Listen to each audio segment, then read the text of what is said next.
चुंबक, चुंबक के गुण और चुंबक के प्रभाव का क्या करते हैं, अध्ययन करते हैं। एक बार हम फाइनली समझा दे रहे हैं, 2 मिनट लगेगा, आराम से समझो तुम लोग। हम लोग चैप्टर पढ़ रहे हैं कौन सा, यूनिट 3। यूनिट 3 का नाम क्या है, magnetic effect of electric current and magnetism. इसमें सबसे पहले हम समझते हैं मैग्नेटिज्म को। बात बंद करो, किसको समझते हैं, मैग्नेटिज्म को। मैग्नेटिज्म फिजिक्स की एक ब्रांच है जिसके अंतर्गत मैग्नेट अर्थात चुंबक, चुंबक के गुण और चुंबक के प्रभाव का क्या करते हैं, अध्ययन करते हैं। मैग्नेट क्या है, तो मैग्नेट एक प्रकार का पदार्थ है जो लोहा, निकेल, क्रोमियम इत्यादि को अपनी ओर आकर्षित करता है। मैग्नेट में 3 गुण होते हैं, कौन कौन बताओ तो, आकर्षण, प्रतिकर्षण और दिशा निर्देशन। आकर्षण का मतलब अट्रैक्शन, रिपल्सन और डायरेक्शन का।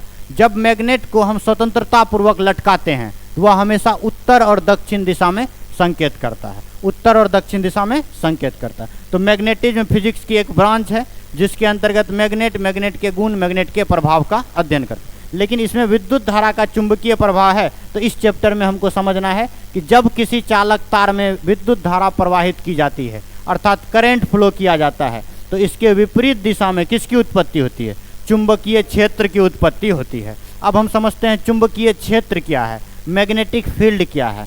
मैग्नेट के आसपास के क्षेत्र को मैग्नेटिक फील्ड कहते हैं। जहाँ तक उस मैग्नेट द्वारा बल लगाया जाता है या जहाँ तक उस मैग्नेट का प्रभाव होता है उसे क्या बोलते हैं, मैग्नेटिक। जैसे मान लो मेरा प्रभाव, तो हम जहाँ तक अपना फोर्स लगाएंगे वो मेरा क्षेत्र है। उसी प्रकार से जिस क्षेत्र तक यह मैग्नेट फोर्स लगाएगा उसको क्या बोलेंगे, मैग्नेटिक फील्ड। तो चुंबक के आसपास के क्षेत्र को चुंबकीय क्षेत्र कहते हैं जहाँ तक उसका प्रभाव होता है, जहाँ तक उसका प्रभाव होता है, जहाँ तक वह चुंबकीय बल लगाता है। चुंबकीय क्षेत्र की दिशा बताने वाली रेखा को चुंबकीय क्षेत्र रेखा कहते हैं। यह चुंबकीय क्षेत्र रेखा नॉर्थ पोल से, कहाँ से, नॉर्थ पोल से साउथ पोल की ओर जाती है, नॉर्थ पोल से साउथ पोल की ओर जाते हुए बंद वक्र बनाती है। अब बंद वक्र का मतलब हम बताए थे, इस तरीके से ऐसे घेर देंगे तो ये बंद वक्र बनाएगा। तो magnetic field line magnetic field के डायरेक्शन को बताती है जो नॉर्थ पोल से साउथ पोल की ओर जाती हुई बंद वक्र बनाती है।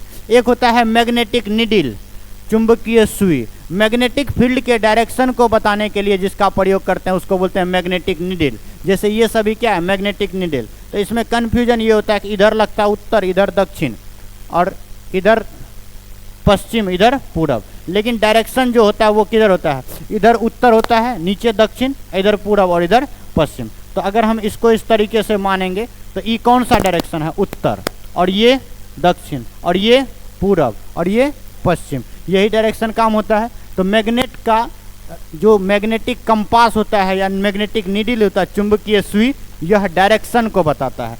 दिशा सूचक यंत्र में भी इसी का प्रयोग किया जाता है। इसके बाद हमको क्या समझना है, ऑरस्टेड नामक वैज्ञानिक ने, किसने, ऑरस्टेड नामक वैज्ञानिक ने सर्वप्रथम बताया प्रयोग द्वारा कि जब किसी चालक तार में विद्युत धारा प्रवाहित करते हैं तो उसके विपरीत दिशा में किसकी उत्पत्ति होती है, चुंबकीय क्षेत्र की उत्पत्ति होती है। जैसे हम एक चालक पदार्थ हैं, तो अगर करंट इधर से फ्लो हो रहा है तो इसके विपरीत दिशा में इधर से चुंबकीय क्षेत्र की उत्पत्ति होगी, या अगर करंट इधर से फ्लो कर रहे हैं तो चुंबकीय क्षेत्र इधर से उत्पन्न होगा। इसी को सिद्ध करने के लिए उन्होंने 3 एक्सपेरिमेंट किए। कितने एक्सपेरिमेंट, 3 एक्सपेरिमेंट किए। सबसे पहला एक्सपेरिमेंट उन्होंने क्या किया, एक चालक तार AB को सेल बैटरी के सहायता से जोड़ दिया और इसके निकट एक नीडल या कंपास सुई को रख दिया। जब इन्होंने करंट फ्लो नहीं किया तो इसके चुंबकीय सुई में कोई परिवर्तन, अर्थात जब धारा नहीं है तो चुंबकीय क्षेत्र उत्पन्न नहीं हुआ। दूसरा प्रयोग इन्होंने क्या किया, जब इन्होंने करंट को क्लॉकवाइज डायरेक्शन में फ्लो किया। करंट को कैसे किया, क्लॉकवाइज डायरेक्शन में करंट को फ्लो किया, तो इसमें देखा कि ये चुंबकीय सुई एंटी क्लॉकवाइज डायरेक्शन में विक्षेपित हो गया। अब इसको समझो, करंट को क्लॉकवाइज, तो करंट को ऐसे घुमाया तो चुंबकीय सुई ऐसे घूम गया, तो ये वाला ऊपर चल जाएगा नॉर्थ डायरेक्शन। तो दूसरा वाला में देखो वही, जब करंट को क्लॉकवाइज, करंट को क्लॉकवाइज तो चुंबकीय सुई एंटी क्लॉकवाइज, इस तरीके से, तो नॉर्थ वाला नीचे की ओर। और तीसरा प्रयोग क्या किया इन्होंने, जब करंट को एंटी क्लॉकवाइज, करंट को एंटी क्लॉकवाइज मतलब इस प्रकार से, जब करंट को एंटी क्लॉकवाइज प्रवाहित किया तो चुंबकीय सुई क्लॉकवाइज विक्षेपित हो गया। कैसे विक्षेपित हुआ? क्लॉकवाइज। अब इसको समझो कि ये क्या किया।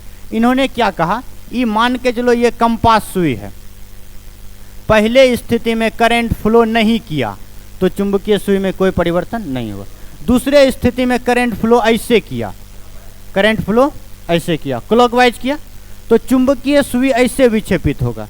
ऐसे विक्षेपित होने का मतलब ये जो इस तरीके का नॉर्थ पोल हम डायरेक्शन बताए हैं, ये नीचे ऊपर, तो करंट कैसे फ्लो किया? क्लॉकवाइज।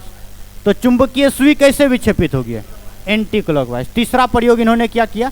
करंट को एंटी क्लॉकवाइज रखा। अब करंट को एंटी क्लॉकवाइज मतलब इस तरीके से, एंटी क्लॉकवाइज मतलब इस तरीके से, तो चुंबकीय सुई कैसे विक्षेपित हो गया?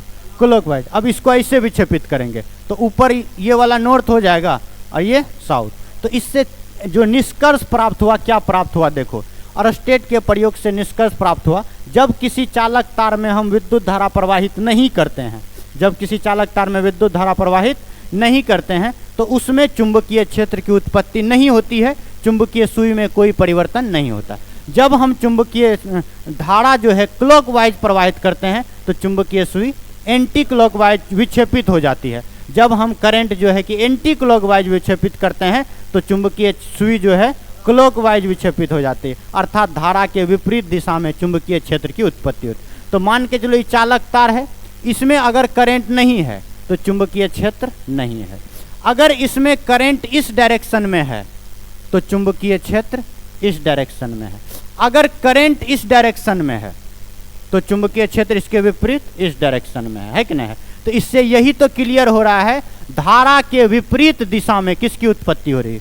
चुंबकीय क्षेत्र की। तो अरस्टेट ने प्रयोग द्वारा सिद्ध किया कि जब किसी चालक तार में विद्युत धारा प्रवाहित करते हैं तो विद्युत धारा के कारण उसके विपरीत दिशा में किसकी उत्पत्ति होती है? चुंबकीय क्षेत्र की उत्पत्ति होती है। इसीलिए इस चैप्टर का नाम रखा गया है magnetic effect of electric current, अर्थात करंट के कारण कैसा इफेक्ट उत्पन्न हो जाता है? मैग्नेटिक इफेक्ट उत्पन्न हो जाता है। इसके बाद इसमें पढ़ना एम्पियर का नियम और अरस्टेट का नियम। समझ गया? ठीक है, हो गया, जाओ छुट्टी हुआ।